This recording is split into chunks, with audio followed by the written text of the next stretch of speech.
everyone. Let's begin to tackle my topics. It's all about emotions and types of emotional responses. Emotions are reactions that human beings experience in response to events or situations. The type of emotion a person experience is determined by the circumstance that triggers the emotion. For instance, a person experience joy when they are receive good news and fear when they are being threatened. Emotions have a strong influence on our daily lives. We make decisions based on whether we are happy, angry, sad, bored, or frustrated. We also choose activities and hobbies based on the emotions they inside. Understanding emotions can help us navigate life with greater ease and stability. Being aware of our internal emotional state and being more mindful and present with how our mind and body respond to situations enables us to manage stress better. Says Annie Miller. We can then have improved emotional regulation as well as emotional resilience and lower levels of anxiety.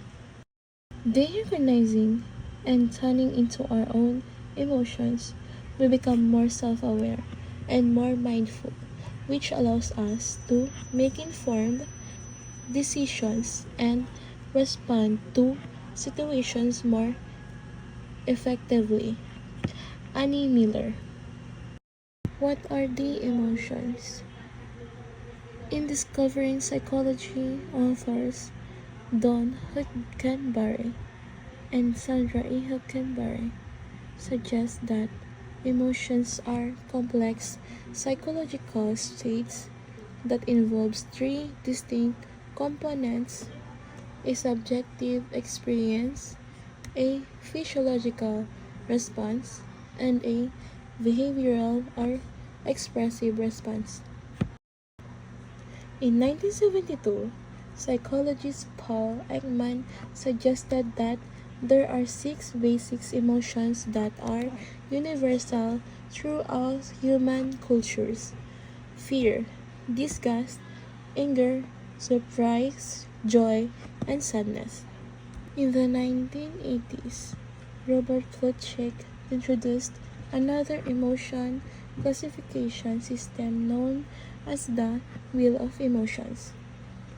This model demonstrates how different emotions can be combined or mixed together, much like the way an artist mixes primary colors to create other colors. In 1999, Ekman expanded his list to include a number of other basic emotions, including embarrassment, excitement, contempt, shame, pride, satisfaction, and amusement. Plutchik proposed 8 primary emotional dimensions: joy versus sadness, anger versus fear, trust versus disgust, and surprise versus anticipation. These emotions can then be combined to create others, such as happiness plus anticipation equals excitement. Key elements of emotions. To better understand what emotions are, let's focus on their 3 key elements known as the subjective experience, the physiological response, and the behavioral response. First, subjective experience. While experts believe that there are a number of basic universal emotions experienced by people all over the world, regardless of the background or culture. Researchers also believe that experiencing emotion can be highly subjective.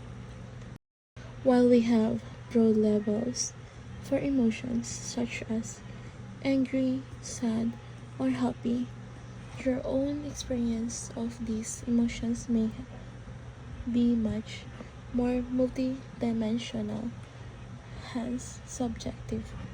We also don't always experience pure form of each emotion. Mixed emotions over different events or situations in our lives are common. Number 2, physiological response. If you've ever felt your stomach lurch from anxiety or your heart palpitate with fear, you will either experience the strong physiological reactions that can occur with emotions. Many of these physiological responses are regulated by the sympathetic nervous system, a branch of autonomic nervous system. Number 3, behavioral response. The final component is perhaps one that you are most familiar with, the actual expressions of emotion. We spend a significant amount of time interpreting the emotional expressions of the people around us. Our ability to accurately understand these expressions is tied to what psychologists call emotional intelligence, and these expressions play a major part in our overall body language. Types of emotions. In addition to different theories about the development of emotions, there are also various theories as to how many types of emotions humans experience. As mentioned, psychologist Paul Ekman established the following 6 universal emotions. Happiness. Many people strive for happiness as it is a pleasant emotion accompanied by a sense of well-being and satisfactions. Happiness is often expressed by smiling or speaking in an upbeat tone of voice. Sadness. All of us experience sadness now and then. Someone might experience this emotion by crying, being quiet, and or withdrawing from others. Types of sadness include grief, hopelessness, and disappointment. Fear. Fear can increase heart rate, cause racing thoughts, or trigger the fight or flight response. It can be a reaction to actual or perceived threats. Some people enjoy the adrenaline rush that accompanies fear in the form of watching scary movies, riding roller coasters, or skydiving. Disgust. Disgust can be triggered by a physical experience such as seeing or smelling rotting food, blood, or poor hygiene. Moral disgust may occur when someone sees another person doing something they find immoral or distasteful. Anger. Anger can be expressed with facial expressions like frowning, yelling, or violent behavior. Anger can motivate you to make changes in your life, but it's also important to find a healthy outlet to express anger so it doesn't cause a harm to yourself or others. Surprise. Surprise can be pleasant or unpleasant. You might open your mouth or gasp when you are surprised, like fear. Surprise can trigger a fight or flight response. Primary versus secondary emotions.